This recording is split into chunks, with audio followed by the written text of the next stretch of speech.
আসসালামু আলাইকুম সবাইকে। আমি ভালো আছি। আপনারা সবাই কেমন আছেন? প্রথমেই বলবো আজকে আপনাদের সাথে কিছু গুরুত্বপূর্ণ কথা বলবো। তা চলুন রান্নাটাকে শেষ করি তারপরে কথা বলবো। তো প্রথমেই দেখতে পাচ্ছেন পেঁয়াজগুলো আমি দিয়ে দিয়েছি। একে একে আলু, তারপর শিমগুলোও দিয়ে দিলাম। শিমগুলো দিয়ে একটু নেড়ে নেব ভালোভাবে।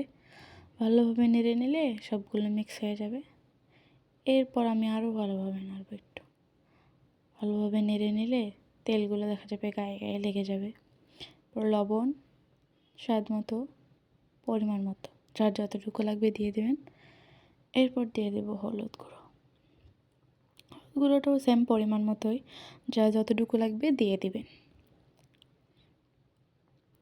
দিয়ে আমি ভালোভাবে নেড়ে সবগুলোকে মিক্স করে নেব।